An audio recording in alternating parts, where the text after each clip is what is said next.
Breaking news na naging weigh-in ni na Unified WBC, WBO, and IBF Light Heavyweight Champion Artur Beterbiev versus the WBA Light Heavyweight Champion Dimitri Bivol. So tumimbang si Beterbiev ng 174.96 pounds samantalang si Bivol naman ay tumimbang ng 174.12 pounds. So parehas pasok sa 175 pounds limit sa light heavyweight.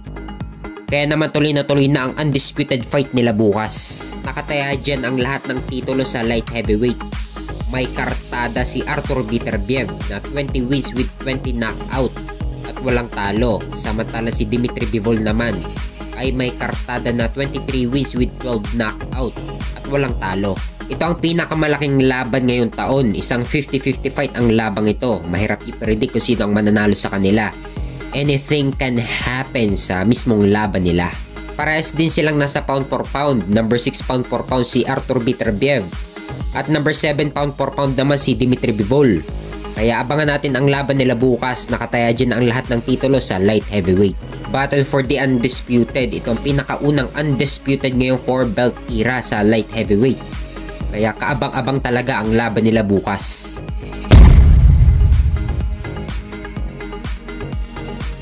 Sa kabilang banda naman, Artur Beterbiev bumanat kay Eddie Hearn. Sinabing madaldal daw si Eddie Hearn.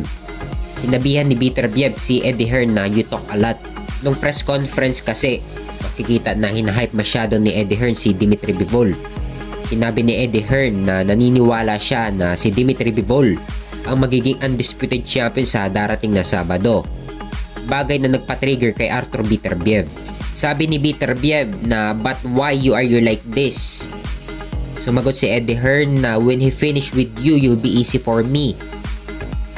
Banat naman ni Beterbiev na no need to finish with him. I'll finish with him tomorrow, but you today maybe. Sumagot si Eddie Hearn na the way-in is tomorrow. Bumanat naman si Beterbiev, but today maybe. Sagot ni Eddie Hearn, maybe I don't think I'll be a tough fight. You need a real challenge. Banat naman ni Beterbiev, I don't think you're in condition now. Sumagot naman si Eddie Hearn na I'm in terrible shape but I think you need to switch on for this guy.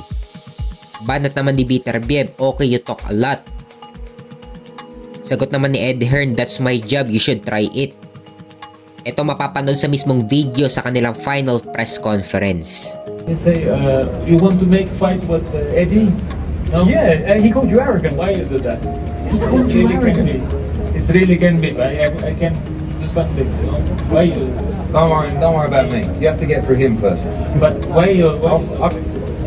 When he's finished with you, it'll be easier for me. Why? When no need finish with him. I finish with him tomorrow. Really? But you Saturday? Today maybe. It's the weigh-in tomorrow. Maybe today you. What you? Maybe. I don't think it will be a tough fight. Huh? You need a real I think you're challenge. not good condition now. I mean, terrible. Yeah. But I think you need to switch on for this guy. Okay. Okay. You talk a lot. Man. It's my job. Yeah. You should try it. Okay. We'll see in Saturday. This Saturday. So abangan natin ang laban nila bukas Sabado ng gabi sa Riyadh, Saudi Arabia at Linggo naman ng madaling araw sa Pilipinas.